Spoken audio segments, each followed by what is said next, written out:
Good afternoon, everybody, and welcome to today's lunchtime webinar in association with AURPO. Today's topic is on the new clearance and exemption guidance. And just before we start, I'll run through some of the ground rules. So this webinar will be recorded and will be available afterwards on the YouTube channel. You can ask any questions that you'd like to ask the speaker through the Q&A box, and the most voted questions with a little arrow up will be asked first. Any that we haven't got time to ask today will be emailed to the presenter afterwards and posted for SRP members on our website. If you'd like to claim your CPD points for today's attendance, then there's a code there and the email address on screen, and we'll pop that into the chat as well, so you can note that down during the talk. And as always, if you've got any feedback, please send that to Charlene. We'd like to know how we're doing. If you're not already a member of SRP, then here are some of the benefits that you could be getting if you were a member. If you'd like to find out more about how to become a member, then pop onto our website and click on membership to find out how. Just like to plug the next two webinars that we've got coming up at the end of April here. So we've got the 40th anniversary of Chernobyl and from X-ray astronomy to portable gamma imaging on the 30th. We also have a new issue of our Radiation Protection Today magazine out. If you follow the QR code or the website on the screen there, you can go and have a read. And then lastly, IAEA is coming up very, very soon, only a couple of months left now. The exhibition is now sold out and we've got over 700 people booked to attend. So if you do want to come, then get in quickly. There are still some sponsorship opportunities available, and all the information is available on the IAEA 2026 website. So now I'll pass over to Ollie, the AURPO Treasurer, who's going to introduce our speaker for today. Over to you, Ollie. Thank you very much, Sarah. Before I introduce today's speaker, just a shameless plug, as always, that the AURPO annual conference is the 22nd to 23rd of September. That's going to be at held at the University of Strathclyde, and the application form or registration form is available on the website. So it's a great pleasure to introduce Shelly Mobbs. Shelly is a past director of the consultancy company Eden Nuclear and Environment, stepping down in 2022. She is an honorary fellow of the Society for Radiation Protection and a radioactive waste advisor. Shelly has over 40 years' experience of radiation protection. Her expertise is in radiological assessments, BAT assessments, nuclear site end states, and the management and disposal of radioactive wastes, including management of wastes arising from remediation following an accident. Shelly has been an invited expert on several IAEA missions related to waste management and clearance. These include providing guidance and training on the application of the concepts of clearance and specific clearance, the development of a methodology for the derivation of a specific clearance levels, and the recycling and disposal of contaminated soil removal during remediation. So without further ado, I'd like to pass over to Shelly to give her talk. Okay, so good afternoon. I'm going to talk about the new clearance and exemption guidance. And I must admit, I feel a bit of a fraud because I'm talking about documents that were produced in 2023, which is not entirely new, but maybe it is in the grand scheme of things.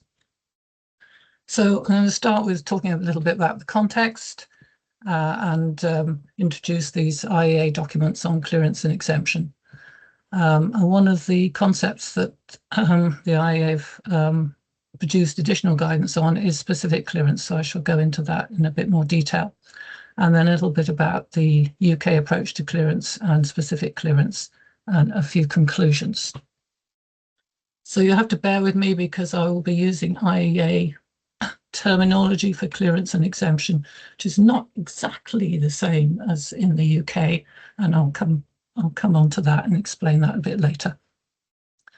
So as a general context, exemption and clearance are important concepts, particularly for radioactive waste management, addressing the idea of proportionate regulation or graded approach to regulation. And it's not just relevant to the nuclear power industry, but also to other industries involving radioactive materials, the non-nuclear industry and research facilities and medical facilities. So the two documents I'm mainly focusing on were published in 2023. There's a guidance document on clearance and a guidance document on exemption. And I'm going to focus on the clearance document, partly because I was involved in the development of it. And exemption and clearance are based on the concept of a trivial radiological impact. Using this material or being exposed to it gives you a small dose, or the concept that regulatory control provides no benefit. Something that's become more relevant recently is sustainability.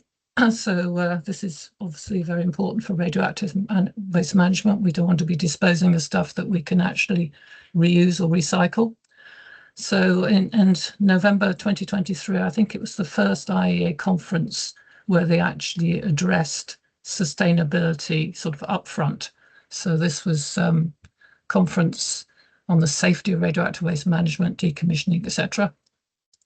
And they were again introducing the importance of implementation of a circular economy in the nuclear life cycle, just from design, maintenance, and in decommissioning of nuclear facilities. And obviously clearance, which is removal of regulatory control, supports reuse or recycling of radioactive materials.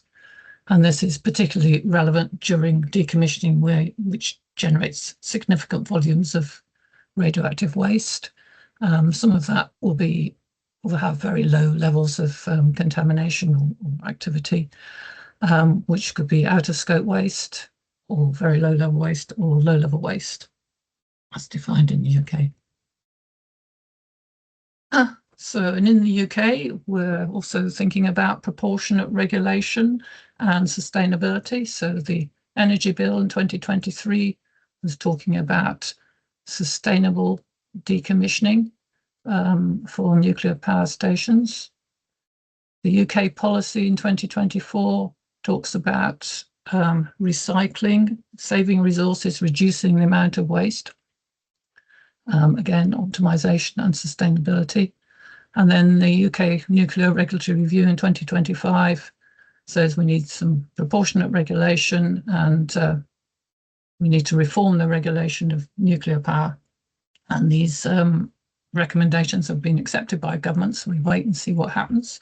But they were criticising disproportionate decisions as well as various other aspects. So that's the context. So IAEA produces a number of safety standards. Now, these documents are not binding on member states, but that they are advisory. They are binding on the IAEA. So whenever the IAEA does work or produces documents or reviews anything, then they have to take into account the requirements of these safety standards. So you've got the top document, which is the fundamental safety principles, and then you've got a whole series of requirements. So you get safety requirements, which are either general safety requirements or you get specific safety requirements. So the general ones on radiation protection, predisposal, management of radioactive waste. Specific ones are transport and things like that. And then below that, you have safety guides, which give you guidance on the best practice. And so what I'm talking about is going to be two of these safety guides. So, as I mentioned just now, two of the important safety standards for the general safety requirements are Part 5 and Part 3. So Part 5 is predisposal management radioactive waste. So that's talking about keeping your radioactive waste arising to the minimum practical, which is essentially talking about adhering to the waste hierarchy. And then GSR Part 3, which came out in 2014, that talks about provision for exemption and clearance. So the regulatory body needs to decide which materials and wastes can be subject to exemption and clearance. And in the IAEA terminology, exemption of material from regulatory control means it's not treated as radioactive, so it never actually enters the system of radiation protection for planned exposure situations. Clearance of material from regulatory control means that it's no longer treated as radioactive once it's been cleared. So that's material that has been within the regulatory regime for radiation protection, and then because it will give rise to very low doses, then it's no longer treated. It can be cleared and then no longer treated as radioactive when it's left the facility. So these are the two safety guides published in 2023, one on application of the concept of exemption and one on the application of the concept of clearance. So note they're called the application of because obviously the concepts are introduced in the GSR part 3. So the concept is already introduced in the basic safety standards. So now we have documents on the application of it. For those who remember, there was a document before which is RSG 1.7. So these two new documents replace RSG 1.7. So that's now being withdrawn. So just whizzing through the context of GSG 17, the exemption document. So it introduces the concepts of exclusion, exemption, and clearance, and I'll show you a diagram in a minute. It has sections on the roles and responsibilities of the regulators and the operating body. The operating body is always responsible for safety. It has a section on generic exemption of practices or sources. So this is we're talking about planned exposure situations here. So you've got generic exemption of moderate amounts of liquids, gas, and solids, generic exemption of bulk amounts of solids containing artificial radionuclides, and generic exemption of practices using generators, approved practices using approved generators. There are a number of guidance for the dose criteria that these have to meet. And actually the primary thing is it has to meet a particular dose criterion, or exemption is the optimum option. It does not provide any benefit. So the generic exemption levels are taken from the generic safety requirements document part 3. Tables, they're in Appendix I, which is tables 1 and 2. And you will probably recognise them as they are also in the UK legislation. So for the moderate amounts in table I.1, then you've got radionuclides listed, and you've got becquerel per gram or becquerel values that you need to meet. In table I.2, then you've just got becquerel per grams and values for solids, essentially. Now, naturals that meet the widespread worldwide sort of concentration, which is specified, are essentially excluded from the regulatory regime for planned exposures. So that's why the bulk solids one for generic exemption only applies to artificial radionuclides. Any bulk amounts of material containing naturals above the worldwide distribution need to enter the regulatory regime. However, you can have specific exemption of various practices or sources. So this is done on a case-by-case basis, and you need a safety assessment which demonstrates that the use of these materials will meet the exemption dose criteria. And these will be consumer products, which again, it has to be justified practices, and exemption doesn't apply to things that are not justified. Surface contaminated items, bulk solids with natural radionuclides above the worldwide levels, and then liquids and gases in bulk amounts. So there's guidance on this.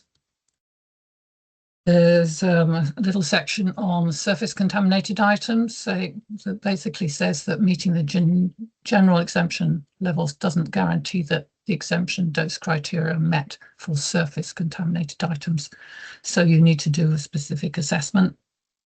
And there are some examples of different methodologies given in one of the annexes. It's got 3 annexes, I think, and 2 appendices in GSG 17. So appendices are part of the document, annexes are additional information that's useful. The other item that they mention is that transport values, I mean, there are surface contamination levels in transport. They can comply with the dose criteria for exemption from many radionuclides. So there's a section on verification, revision and revocation of exemption, because obviously they can be, you need to verify that the levels comply with the levels that's specified in the exemption. Obviously the regulators can revise and revoke the exemption if the practice is no longer justified or other circumstances happen. There's a section on screening values because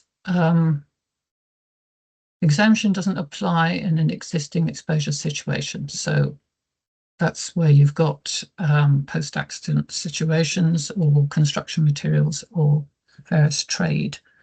So they've here you can apply a similar sort of approach, but they call them screening values because they're based on the reference level. So a reference level is what you used in an existing exposure situation. So you've got essentially the same sort of approach based on a reference level. And they've given some examples in one of the annexes in the document. So here is the diagram about exemption and clearance, the scope of. So if you've got radioactive material, it's excluded if it's not amenable to control. It can be exempted if it meets the exemption dose criteria, and so it does not enter the scheme for regulatory control for radiological aspects. Obviously, it can be controlled on the basis of other sort of contaminants or material properties. If it's not exempt, it enters the regulatory control scheme for radioactivity, and if it then meets the exemption and clearance criteria, dose criteria, which are identical, then it can be cleared, and then it is no longer treated as radioactive. Otherwise, it's still treated as a radioactive material, and you need an authorization for disposal or discharge. So that's a simple representation. In GSG 17 and GSG 18, they've got a slightly more complicated representation because they've included land exposures and existing exposure situations, and obviously introduced the idea of screening levels. So it's a slightly more complicated diagram. I'm not going to go into detail of it here. You can study it at your leisure. So going on to GSG 18, which is a document on clearance. So this is, as I said before, clearance is the removal of regulatory control. So it applies to materials that are in the authorized or notified practice, and it is a formal exit process. And once it's been cleared, it's no longer treated as radioactive material, which means that the facility that receives the material does not need to have radiation protection advisors or any radiation protection type of facilities. It's treated as any other material.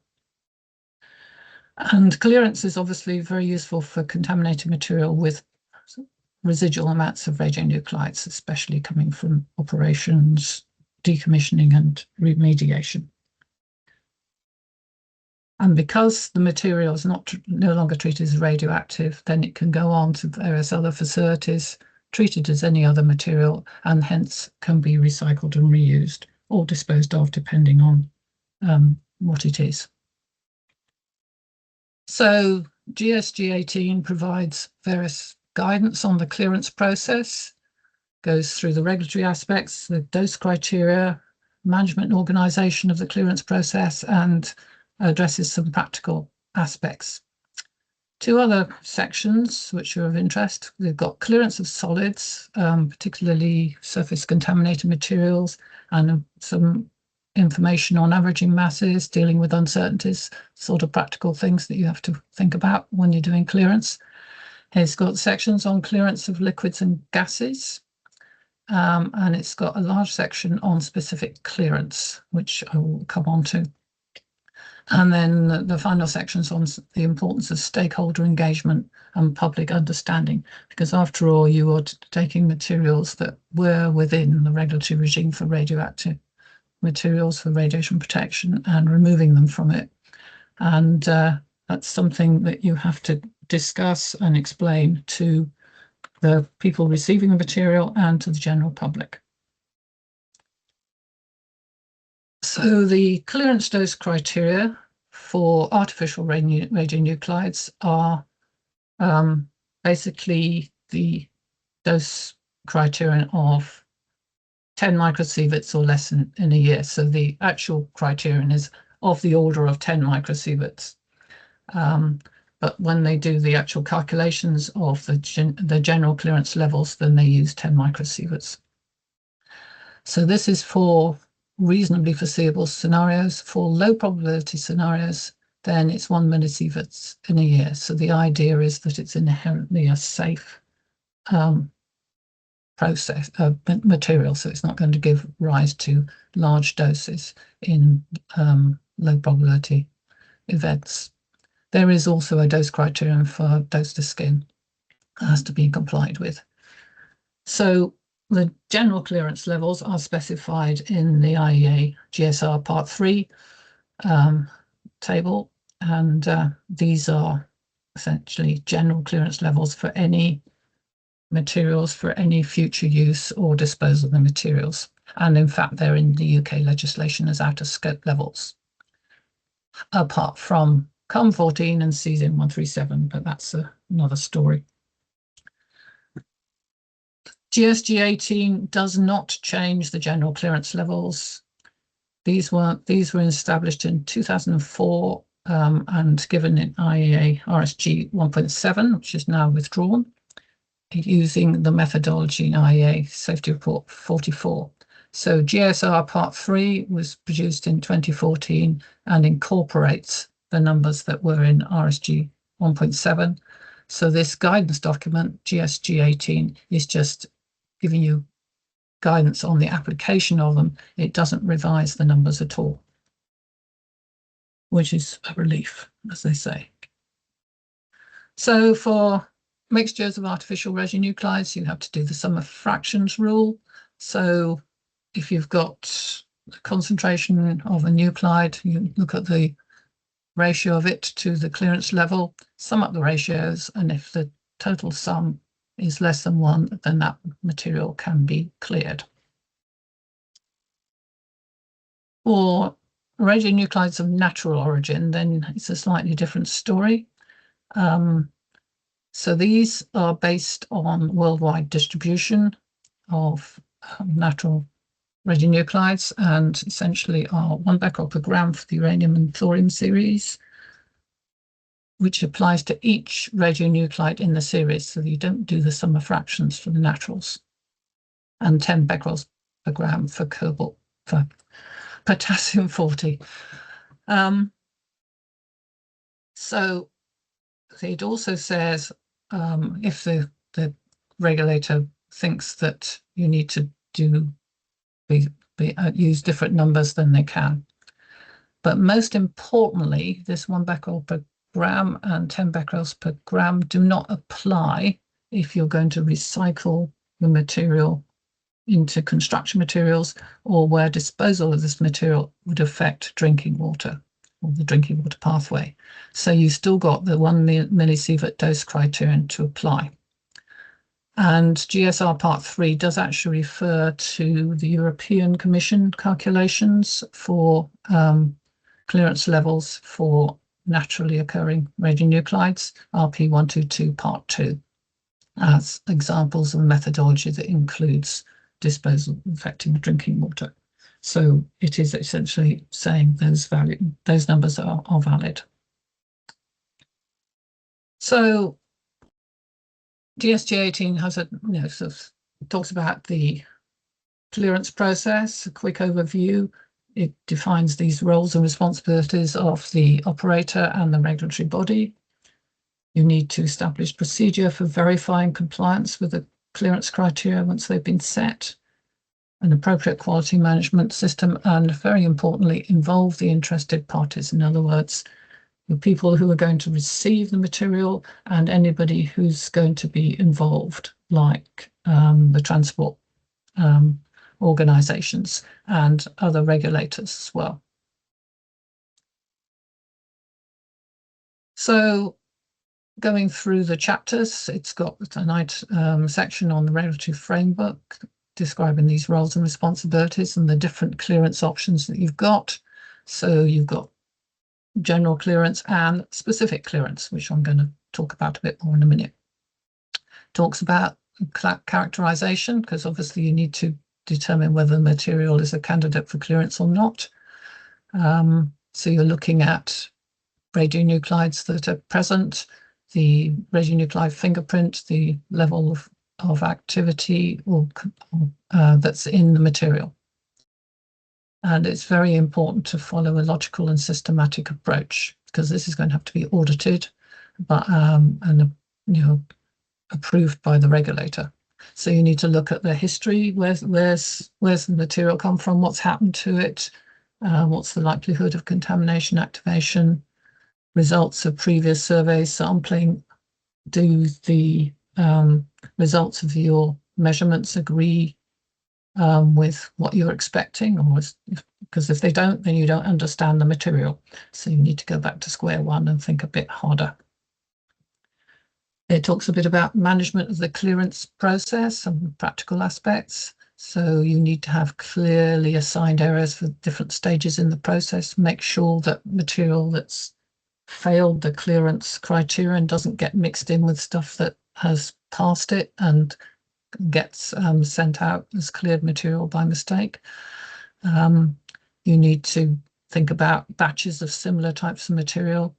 And obviously you need a detailed record keeping facilities and keep records. And obviously you need to do measurements to verify compliance with the clearance level. So it talks about a bit about choosing easy to measure radionuclides from your fingerprint and how to deal with uncertainties. And obviously the regulator needs to approve this. This is a managed, approved process, formal exit process. So independent verification by the regulator and approval of the process is also required. So a few examples of some of the practical aspects. It talks about averaging masses, gives examples of a few hundred kilograms to a ton as being a suitable averaging masses. And for small items, maybe a minimum mass of 1 kilogram. And obviously, if you're talking about an averaging mass of 100 kilograms, then you can take measurements on 10 kilogram samples and bulk them together to see whether the 100 kilograms complies with the clearance level. You need reasonably homogeneous material for the measurement. So that's one of the reasons why you need to understand the history of material and try and have batches of similar material. There will be some non-uniformity expected, but if it's greater than of the order of a factor of 10, then you will need to segregate the waste or decontaminate it in some way. It has a section on dealing with surface contamination, so that can be converted to becquerels per gram using the total mass below the surface. So you're not just looking at the surface layer, the mass in the surface layer, you're looking at the total mass below the surface. This obviously only applies if the material is going to be treated as one. If you're going to strip off the top surface, then you can't, you obviously have to use the mass of the surface that you're going to strip off. You can specify values in becquerels per square centimetre, and they've got examples of the methodology in Annex 1 and examples of general clearance levels in Annex 2 and specific surface clearance levels in Annex 3. And again, the averaging area could be several hundred square centimetres to a square metre, and buildings you could be averaging over a much larger area, up to 10 square metres.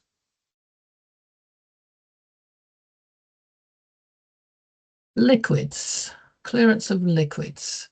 Well, normally liquids coming from an authorised facility are usually treated as discharges, and this is still under the system of regulatory control. However, you can do clearance of liquids, usually applying to small quantities, or where you've got a facility where it doesn't warrant a full authorization and hence the discharge regime. So you need to consider possible concentration processes when you're doing your assessment. So it's essentially a case by case or specific clearance system. You need to do a dose assessment. It needs to meet the dose criteria for clearance. And examples that they quote are clearance for non-aqueous liquids, clearance for incineration of liquids, and then the clearance levels which are specified in IAEA Tech Doc 1000, which I think is 1998. So that looks at clearance levels for liquids coming from medicine industry and research, so it's not applicable to the nuclear industry. Similarly, for gases, usually they're treated as discharges, and this obviously remain under the system of regulatory control. There is the option for case-by-case specific clearance. Again, there are values for discharges of gases in IAEA Tech Doc 1000 that can be applied. Specific clearance. So I've mentioned this a few times. So this is like clearance, but it's different clearance levels because they've been developed for specific situations. So you've either got specific materials or specific amounts or a combination of the two. So you can get specific clearance for metals for recycling, specific clearance for building rubble for recycling or for disposal, and specific clearance for recycling of soil or disposal of soil in landfill sites, in normal landfill sites, not landfill sites with an authorization for radioactive materials. So specific clearance is essentially an additional option for the management of materials and waste, which is much more flexible because it essentially will give you higher levels of becquerels per gram that can be sent to these different facilities, or these different types of materials that can be sent to these specific materials. So essentially it enables reductions of the amounts of waste to be managed as radioactive waste. So it's very important in terms of sustainability and meeting the waste management hierarchy. So it's also part of the graded approach to regulation. So looking at this diagram, starting from the bottom, you've got your clearance level, general clearance levels, and which are generally quite low becquerels per gram, and that's applicable to all material types, management options, volumes, no assumptions on the material type. Then you can go up to specific clearance levels, which used to be called conditional clearance. So there are conditions. So in terms of, well, it's a particular material type or a particular management option. So those are the conditions, but there are no other particular conditions. So it applies to any volumes of metals going for recycling, for example. And then you can do case by case ones or case specific ones where you sort of say, okay, I've got this particular material, I'm going for this particular management option, recycling or whatever, this particular volume. So you can say, right, you can send this small amount of these types of metals coming from this facility can go to this particular recycling facility. And then you can derive becquerels per gram levels that will apply to that. And they tend to be slightly higher than the general clearance levels. So the clearance levels, specific clearance levels, they all apply the same general dose criteria, which is dose of the order of 10 microsieverts under normal situations and 1 millisievert under low probability scenarios. But because they take account of the material and the specific treatment route, then you've got some conditions, and it actually reduces the ways in which people can get exposed to it, or can reduce some of the doses that people can get. So hence you can end up with a slightly higher becquerels per gram. So it's part of the graded approach, supports the waste hierarchy, and obviously helps optimization of waste management. However, it is still an authorized process. So clearance, specific clearance, require regulatory approval. It's very useful for waste just above the general clearance levels. So because you've got these specifications, i.e. it's a particular material or a particular place it's going, then these are essentially form conditions attached to the specific clearance and restricts how the material can be used and narrows the scope of the scenario for analysis. So you have to do a safety assessment. You have to look at various scenarios and compare them with the dose criteria and come up with your specific clearance level for the situation that you're considering. So these specific clearance levels can be proposed by the regulatory body and applied nationally, or they can be derived by the operator, proposed to the regulatory body, and then obviously it's up to the regulatory body to approve them and issue an authorization, or however the regulatory framework works. So material that meets specific clearance is no longer treated as radioactive. So it's still subject to other regulations for chemicals or whatever, but it's no longer treated as radioactive once it's been cleared. And this is quite interesting. I'll come on to that in a minute. Derivation of specific clearance levels requires understanding of the processes at the destination. So when you're doing your dose assessment, you need to understand what kind of batch levels they use, or do they dilute, or do they mix with other sources of this material? What kind of things do the people do at the facility? So you definitely need to talk to the people who are going to be receiving this, even this transport people or the actual facility that's going to be processing, recycling, disposing of this, to make sure you understand what goes on so that the safety assessment can be appropriate. So talking about transport, so if something meets specific clearance levels, so it's then cleared at the facility, then it should not normally be subject to the transport regulations. So this should be confirmed when the specific clearance levels are derived. In other words, you need to do a dose assessment to the people transporting it and make sure they're meeting the 10 microsieverts. So that needs to be part of the safety assessment. Similarly, the workers at the destination facility should not need an authorization. And again, when you derive your specific clearance levels, you need to make sure that you've looked at the doses to all the people at the receiving facility.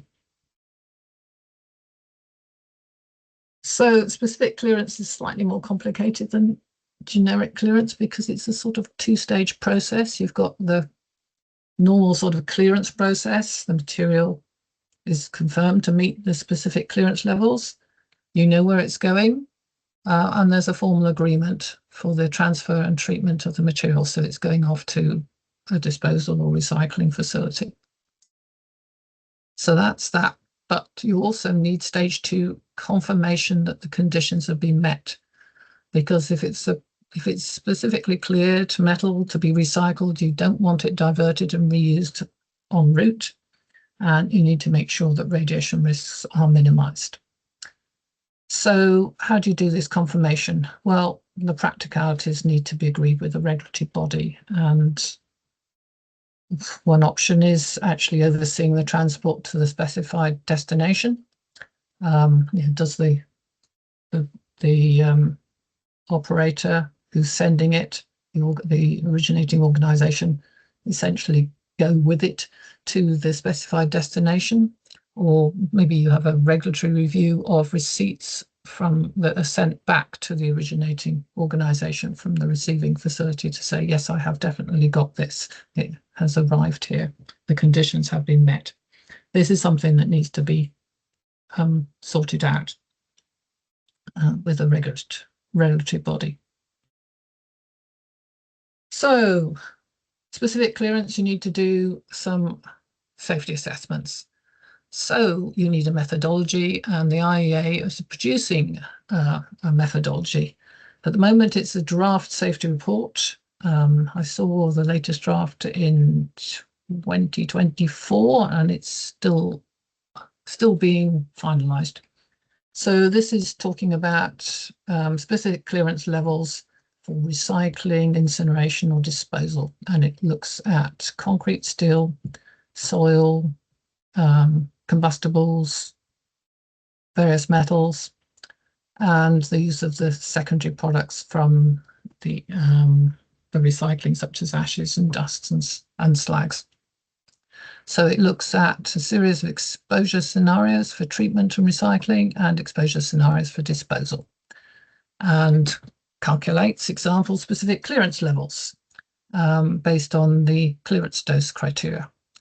It also considers screening levels for post-accident remediation, which will be based on a reference level.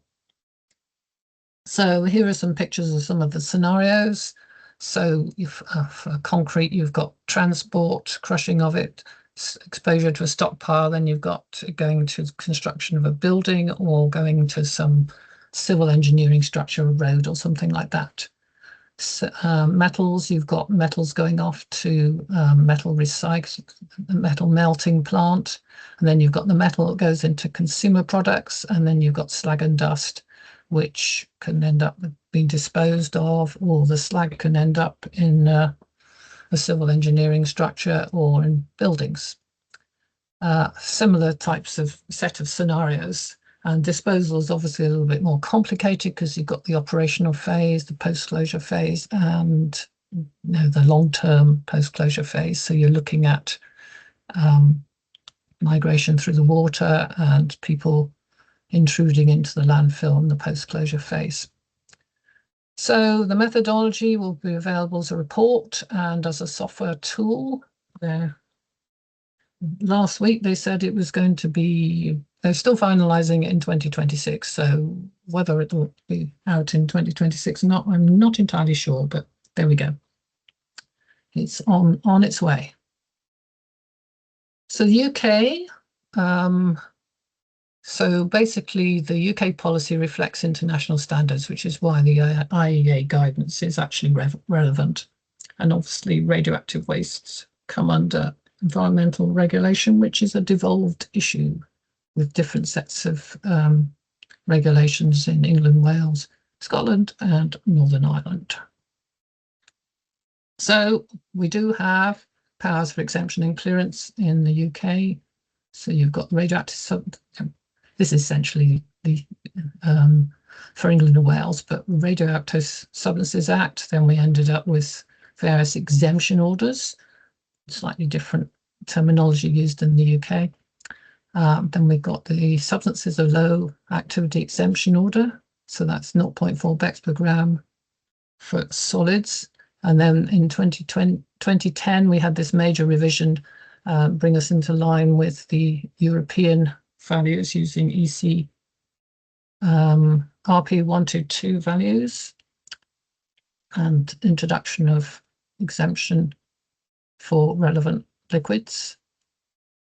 And then in 2018, we implemented the EU Basic Safety Standards Directive 2014 with the values that were in RSG 1.7, which are now in the IAEA Basic Safety Standards GSR Part 3.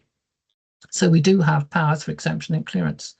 We have outer scope levels, so they're not subject to regulatory requirement under the legislation. They do not enter the regulatory regime for radiation.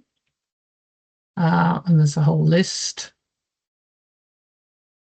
And they're equivalent to the IAEA concept of exemption or generic exemption. We can use these outer scope levels for release from regulation. And so that's equivalent to the IAEA concept of clearance. We've got a UK exemption order. So this is slightly unique to us. So we've got material or waste that's subject to the legislation but exempt from the requirement for a permit. So it's still considered to be radioactive, but if it complies with all the conditions, then it doesn't need a permit. So there's a whole list. There's an exemption order of all the different things that it applies to and all the different levels. So you've got specified maximum quantities, you've got various different sealed and unsealed sources. And it might, in some cases, it's equivalent to the IAEA concept of specific clearance and specific exemption. So we've got our own exemption and clearance guidance documents, which hopefully everybody's aware of. And our approach is generally goal setting rather than prescriptive. So we've got UK industry sort of good practice guidance, which is available. So essentially we have general clearance. Our outer scope levels are the same as the IAEA general clearance levels, apart from a couple of radionuclides. Carbon-14 and cesium-137. So that's specific clearance, the outer scope levels for them. We've also got outer scope levels for relevant liquids and outer scope levels greater than 1 becquerel per gram for some prodigy in some norm wastes. So we do have specific clearance. We also have specific clearance, which is sort of exempt from permitting rather than completely out of the, you don't need a permit, but it's still treated as radioactive. So this is the low volume VLLW disposal, and norm up to 5 becquerels per gram that can go to landfill or incinerator, and then you've got that case specific assessment for norm up to 10 becquerels per gram going to a landfill for disposal. There was a report by the IAEA looking at the UK, and it just sort of recommended that the Environment Agency should review its approach to clearance to consider the use of case and site-specific activity concentrations, in other words, specific clearance. However, in the UK, we don't really need specific clearance for disposal to incinerators and landfill sites because we actually have some authorised incinerators and landfill sites. So would specific clearance provide any advantage? Not sure. But there is potential for specific clearance for recycling of materials, metals recycling, or recycling of non-aqueous liquids, or possibly recycling of building rubble. But for the UK to consider this, or the regulators to consider it, we need some case studies. So if you're interested, then discuss this with the regulators. So quickly to conclude, sustainability and proportionate regulation are important concepts, and because especially in waste management and decommissioning, we have large quantities of materials with low activity concentrations, which will give rise to low levels of risk. Exemption and clearance address sustainability and proportionate regulation. They're based on the concept of trivial radiological impact. So essentially they allow low risk materials to be removed from radioactive regulatory control, which is part of the graded approach to regulation or proportionate regulation. There are these IAEA guidance documents. They provide some practical guidance. They're now obviously relevant to UK policy. Clearance and specific clearance are very useful. Specific clearance, especially for waste just above general clearance levels, are worth thinking about. Although we've got some disposal routes using authorization rather than specific clearance, maybe we could develop case-specific clearance in the UK, especially for recycling, for example, metals. Some kind of food for thought there. Okay, I'll finish there. Okay, thank you.